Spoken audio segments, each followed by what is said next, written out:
काय सुमित्रा, काय एवढ्या टेन्शन मध्ये बसलाय? काय नाही रे, असाच बसलोय. काय यार, मित्राला तर सांग काय झालं तर. काय सांगू रे, पेरणी तोंडावर आली आहे, पण अजून बियाणं घ्यायला हातामध्ये 1 रुपया नाही आहे. सकाळी बियाणं घ्यायला दुकानात गेलो तर बियाणं आणि खतांचे भाव पाहून पाय घरी परतले रे. आणि एक टेन्शन असेल तर खरं, आता 2 दिवसात पोरांची शाळा सुरू होते, पण अजून पोरांच्या हातामध्ये एक पुस्तक घेऊन नाही दिलं. रात्री पोरगा बोलत होता, म्हणे बाबा सर्वांनी शाळेसाठी नवीन ड्रेस घेतले, मला कधी घेऊन देणार? पोरं अभ्यासात हुशार आहे रे माझी.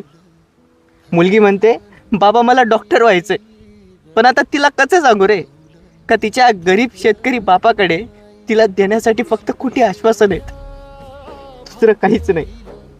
आणि देव पण बघ ना कशी मस्करी करतो. तर जेव्हा पडायचं असतं तेव्हा पडत नाही, आणि जेव्हा पडतो तेव्हा हातामधलं सगळं काही वाहून घेऊन जातो.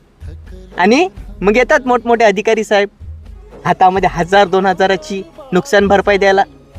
आणि हा समाज 5 रुपयाच्या भाजीसाठी सुद्धा शेतकऱ्यासोबत भांडतो. आणि गंमत बघ ना, युद्ध होतात बाहेरच्या देशामध्ये, पण पेट्रोल आणि डिझेलचे भाव वाढतात आपल्या देशामध्ये. अरे विमानापासून तर सुईपर्यंत सगळ्या गोष्टींचे भाव वाढले, पण या शेतकऱ्याच्या मालाचा भाव काही वाढला नाही. अरे ज्या देशामध्ये शेतकऱ्यालाच किंमत नाहीये, त्या देशामध्ये त्या शेतकऱ्याच्या मालाला तरी कुठून किंमत असणार आहे? पाऊल थकलं नाही.